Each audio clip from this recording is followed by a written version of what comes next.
ሮቤል በጭንቅላቱ የመጣለት በሩጫ ዞሮ ሙላትን ከኋላው መግደል ነበር። ሩጫ ሊጀምር ደርደር እንዳለ ገና ነበር ሙላት የተኮሰው። 3 ጊዜ ደጋግሞ የጮኸ የሽጉጥ ድምፅ ተሰማ። ባይተዋሩ ክፍል 2 ልቡ ከመጀመሪያውም አብሮት የነበረው ሮቤል ጮኸ። በድጋሚ አብርሃም ጮኸ። ታፋውን፣ ደረቱንና ሆዱን የተመታው አብርሃም ወዲያው ዝልፍልፍ ብሎ ወደቀ። አብርሃም በተንጋለለበት ሮቤል ሩጫውን ወደ አብርሃም አደረገ። ጮኸ። መጣና ከአንገቱ ቀና አርጎ ይዞት ማልቀስ ጀመረ። አብርሽ ብሎ መጮህ ጀመረ። ወንድሜ አብርሃም፣ አብርሽ። በደም የተነከረ ሰውነቱን አይቶ ወደ ሙላት ቀና ብሎ ሲያይ ሙላት ደንግጦ እጁን እንዳንከረፈፈ ሽጉጡን እያየ ነበር።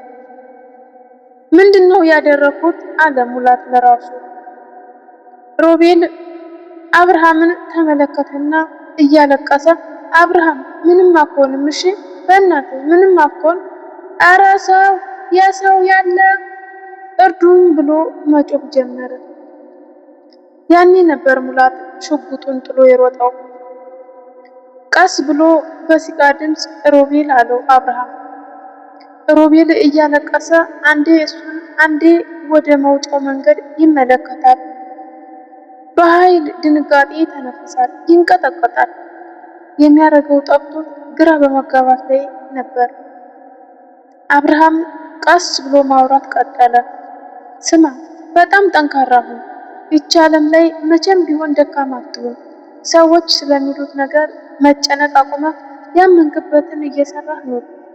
ሕይወት አንዳንዴ ረጅሙን መንገድ ላታስጉዝ ትችላለች፣ ግን እስከ መንገዱ ማብቂያ ጠንክረህና ጸንተህ ቀጥል ሲል ከአፉ ደም ፈሰሰ። ለሰስ ብሎ ደግሞ ራዕይ ያለን አይደል ለመሳቅ አፉን ሊከፍት ሞከረ፣ ግን አልሆነለትም። እየደከመ ነበር። ሮቤል እስር ቤት ውስጥ እንባው አይኑ ላይ መጥቶ ተደቀነ።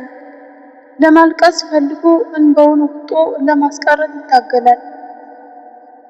ታላቅ ጅን ቤት ይኖረናል አይደል? ሮቤል አዎ በእናትህ ይኖረናል አብርሃም እያለ በሁለቱ አይኑ እንባው ቁልቁል ይፈሳል። ድምፁ እየደከመ በትንፋሹ ማውራት ጀምሮ ነበረ።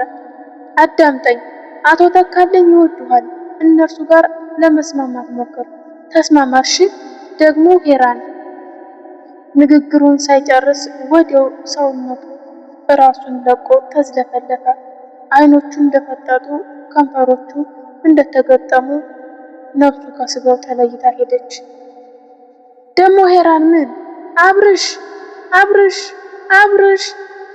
ሮቤል እንደ ሁለት አይኖቹን ሞልቶ ቁልቁል በጉንጩ ላይ እየወረደ እንደ ሞተ ቢያቅም ለማመን የፈለገ አይመስልም።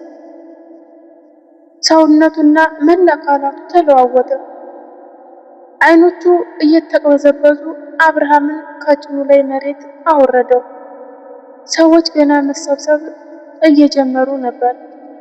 ቅውጥ ያለ ሁኔታ ሆነ። አካባቢው በቅጽበት በጫጫታና በለቅሶ ተሞላ።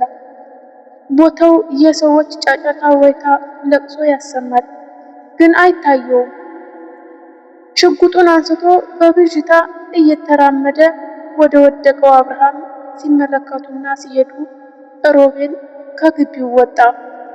ሰላም ሰላም! ውድና የተከበራችሁ የወርቄቱ ተከታታዮች እንዴት ናችሁ? ደህና ናችሁ? ያለው እግዚአብሔር ይመስገን ደህና ነኝ። ስለመጣችሁ ስለምታበረታቱኝ አመሰግናለሁ። ተከታዮቻችሁ ላይክ፣ ሼር፣ ሰብስክራይብ በማድረግ አሁን ገባችሁ አይልኝ እላለሁኝ። ለምትሰጡኝ አስተያየት አመሰግናለሁኝ። አስተካክልበታለሁ፣ እማርበታለሁ እና ሀሳብ የተሰጣችሁኝ አመሰግናለሁ። አሁንም ሀሳብ አስተያየታችሁ አይልኝ እላለሁኝ። አመሰግናለሁ። ይክበሩልኝ።